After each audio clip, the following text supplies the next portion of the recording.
So I used to love coming down here because the theater right here now is AMC, and it was something else before. Even came here with my small group.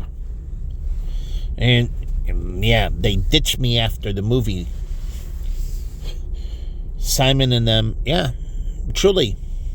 We saw the movie together, and then I was doing something and went outside and they were all gone. They literally ditched me. I'm like, that's extremely childish.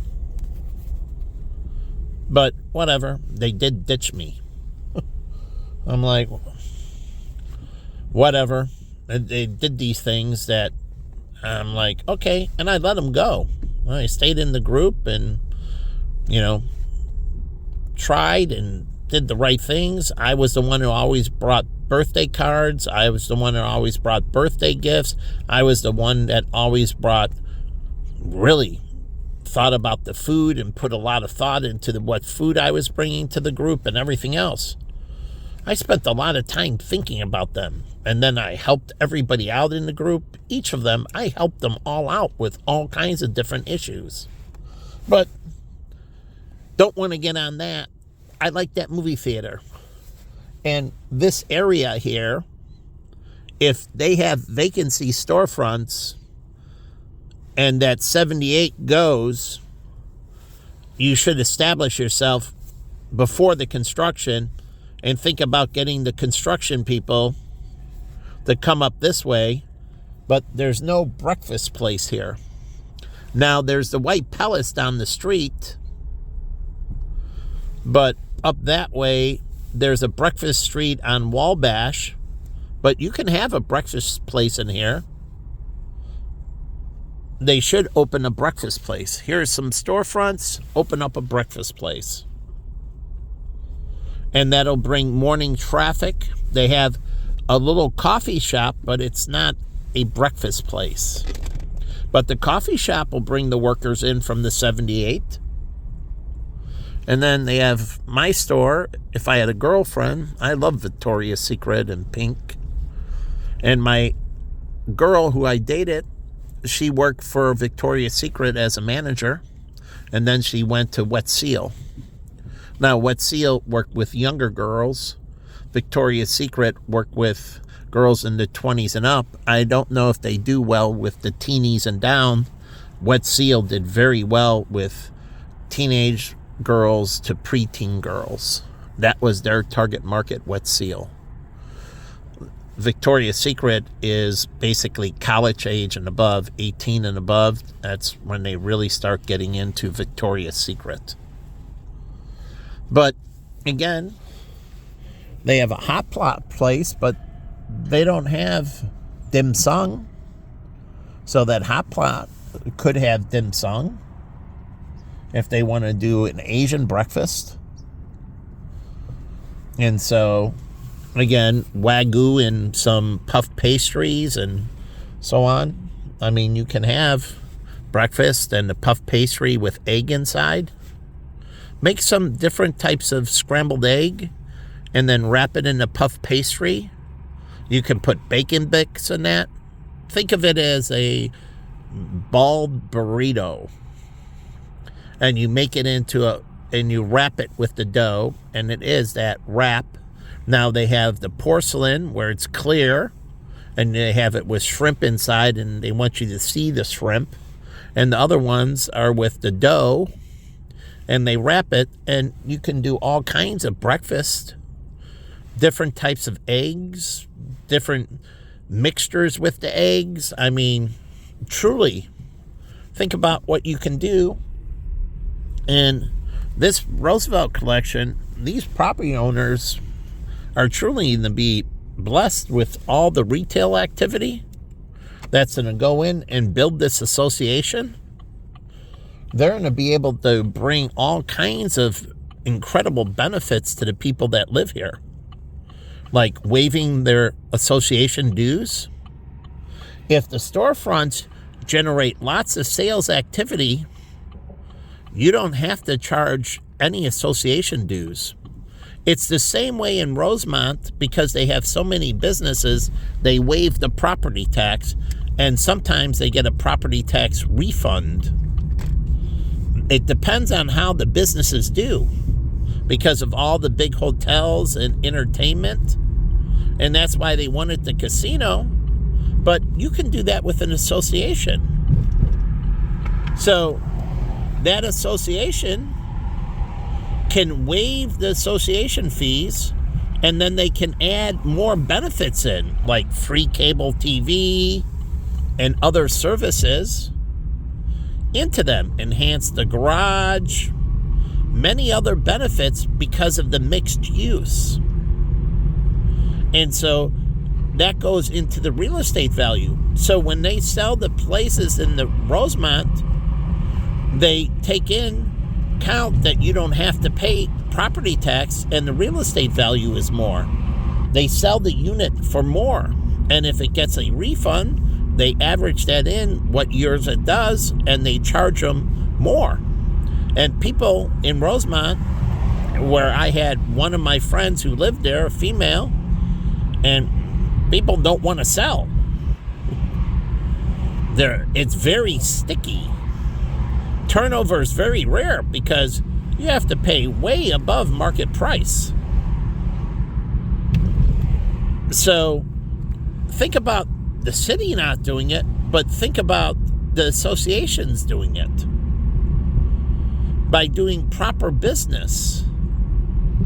So like the Chinatown I'm going into, if they do the 78s, or here's Mariano's. I don't know, what this land is attached to or who owns this land, but they're going to do incredible more business. That Mariano's needs to prepare for increase in demand. So when you do something, you have to understand the stability of the market around you. Are things coming into the market, or are they leaving the market?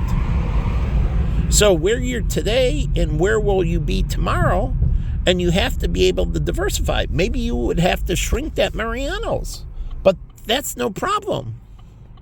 You can shrink the space and right-size it if there's a contraction in the market, but you have to plan for that and watch.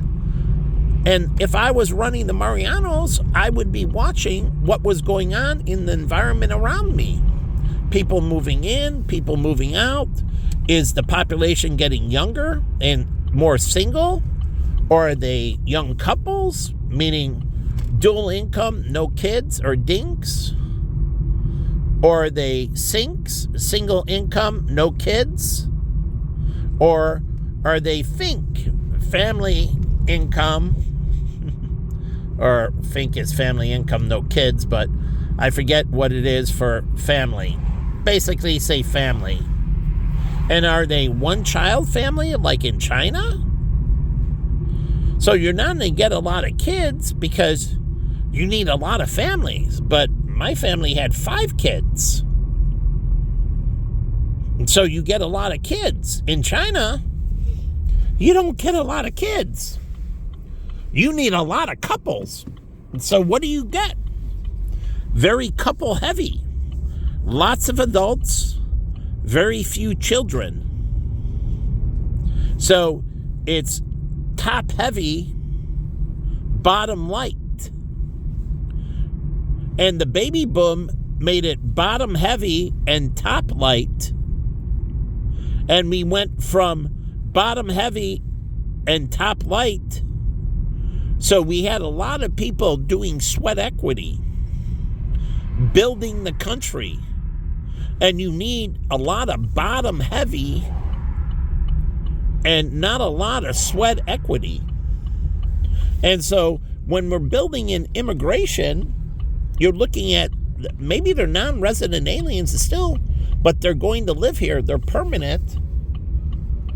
And they're going to bring a baby boom. Now, they don't dilute the vote, but they can do lobbying and many other things. So it's not like they can't take action packs and they can't favor a politician over another. Just because you don't have a vote doesn't mean you can't swing and fund and donate to different political campaigns. You can. It doesn't mean you don't have influence. It's just not direct influence. It's indirect influence, more behind the scenes influence than at the polls influence. And so it doesn't mean you're closed out of the system. And so you have to understand that. It's how you represent yourself. It's like my friends in Saudi Arabia. They understood they're permanent resident aliens, but they still have an impact.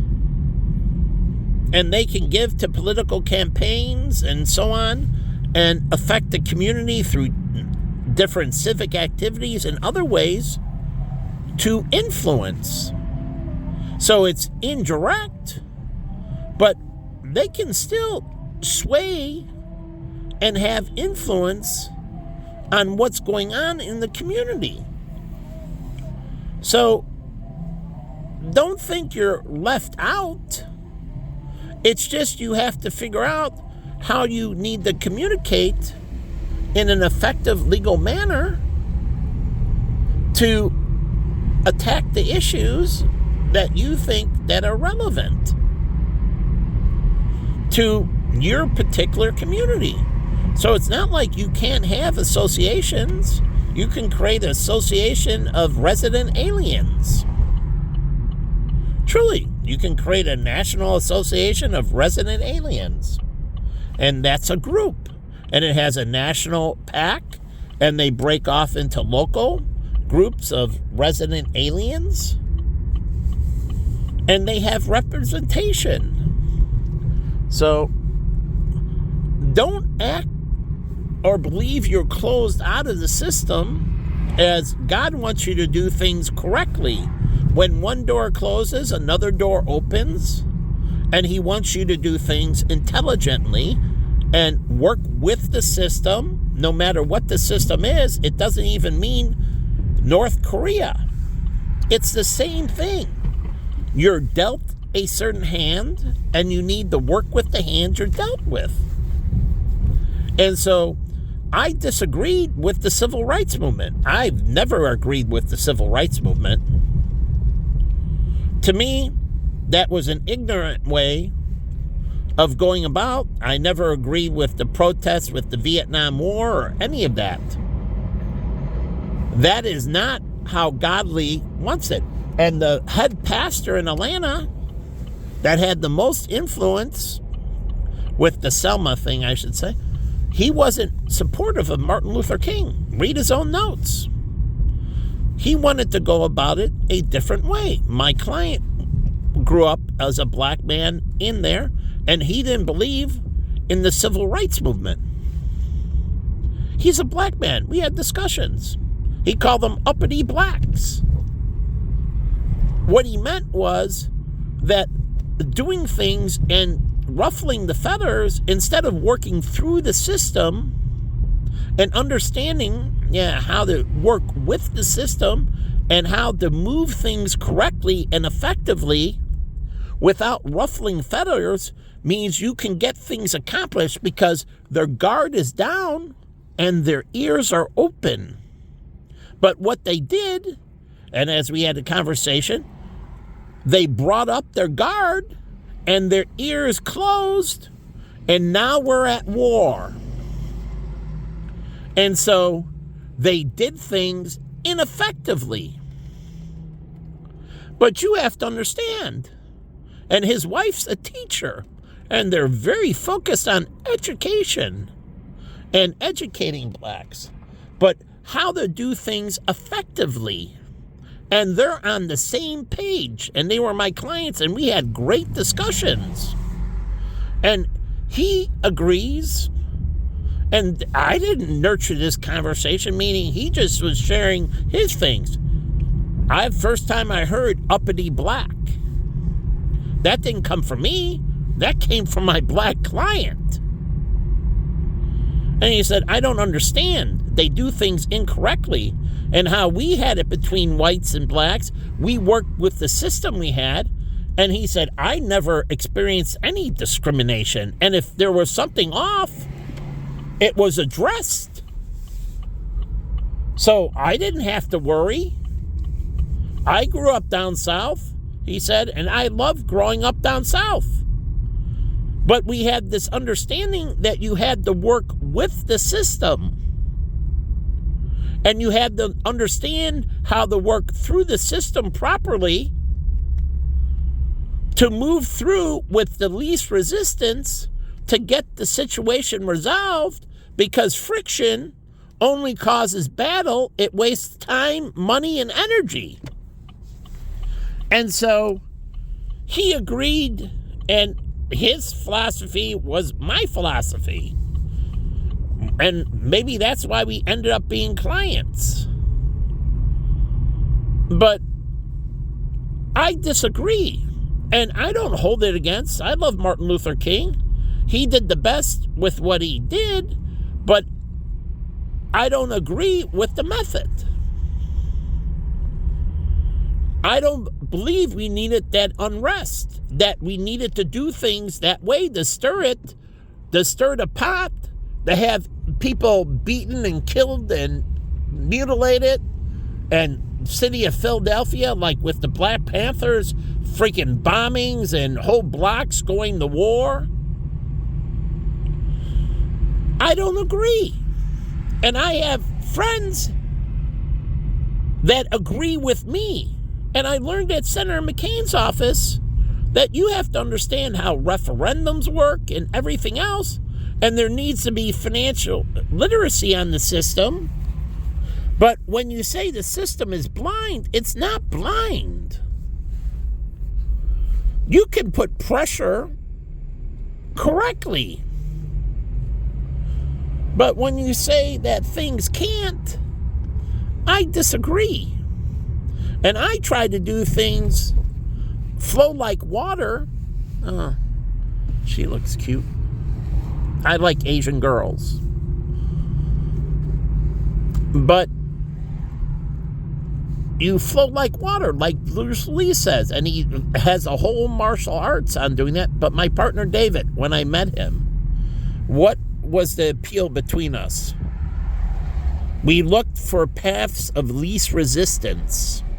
We looked for unmet demand, untapped markets, markets that are underserved.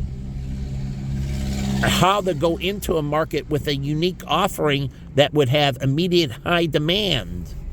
That's another way when there's heavy competition in a market, finding out something in that market that is not being served, that has incredibly high demand, and that if you offer it, you can get extreme market penetration fast. So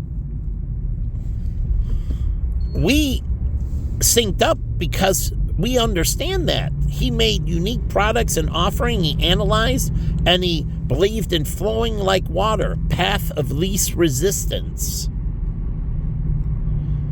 That's why I don't like arguing. I can debate, but I'm not there to win the debate. I'm there to get the right thing through, to move things forward correctly. So if I move the stone incorrectly, it hurts me as well. Because if I misplace it and it falls, I'm under it, you're under it, we're both under it, and now we're both in a very bad dilemma. So if the Republicans and Democrats don't understand this, that it hits their family, it hits their friends, it hits their community, so you want to move it in the correct direction. And Larry Kudlow, he used to preach that on his show, that you need to move things and the best strategy needs to be there regardless, and the parties that win present the best and most effective strategies that end up with the country in the best place. And those are the people that need to be in office. whether it's my party or the other party. But whoever puts the people in the best place, because if not, then I can cut off the nose to spite the face, but I'm worse off, my family's worse off, my country's worse off, and that doesn't work. So you have to understand that. And so he wrote the JFK Revolution and talked about the Blue Dog Democrats. Socially liberal, fiscally conservative, but not socially liberal like you think liberal today. JFK, go into his whole thing, not the same social liberal. The liberal today, that went way off the reservation. That went to abomination. That's totally different. That is not a JFK liberal. That is not a Blue Dog Democrat. Like, who was Lynn Swan in Philadelphia, I think, and he was running for Pennsylvania, and I liked him. I think he was a Blue Dog Democrat. But the whole point is, you understand this, and you start working through these things in the correct medium. But there's also when you're terrorizing and you have to defend yourself, because eventually they back you into a corner.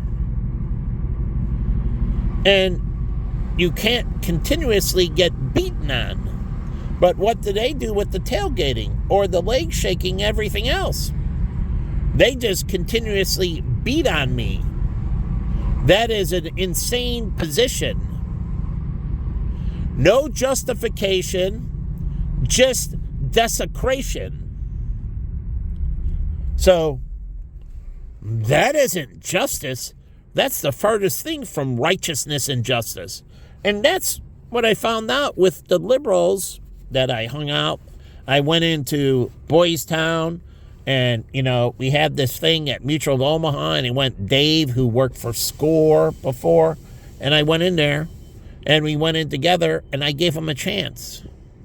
Now, he screwed me over, and also all those people that worked in that liberal community in Boys Town, they screwed me over as well. And I've given them so many chances and ignored their molestation and their rape and many other things. I'm not turning the cheek anymore. I'm in it to end them. They crossed the line. I gave, and they showed me decade after decade after decade that they weren't worth it. And so I'm not willing to give them any more chances. There's a bridge too far. So this isn't a perpetual, you screw me over and I keep on giving you chances. That's a license to sin. And no more chances. Now I break you. And that's my goal. Starting with the youth, getting them from Young One World and many others to never even think about that as a choice.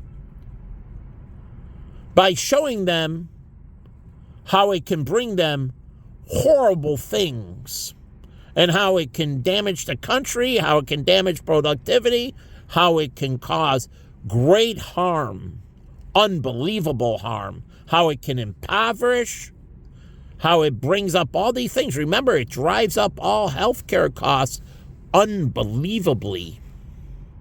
And then you're going to pay for it on the back end with dementia, Alzheimer's, cognitive, cancers, you name it. And that drives up the end-of-life costs as well, driving up healthcare again. So if I can communicate this effectively, I close off the pipeline, and the pipeline is no longer there, and now I just have to deal with what is there. And then I work on getting those that convert, and those that don't, okay, that's fine. We just have a policy that you're in it and you die in it. And we minimize the damage. So we couldn't eliminate, but eventually it dies off. And what you're left is with smaller and smaller amounts. And that's what I want to do. So I want to close off the pipeline. And eventually they will disappear.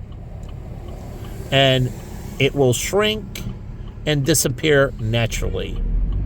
As they don't move in that direction and they move in the right direction, things naturally return to where they should be. Adam Smith, invisible hand, per se. But anyways, I'm down here in the morning, and I'm going to let the video go, but have a good morning.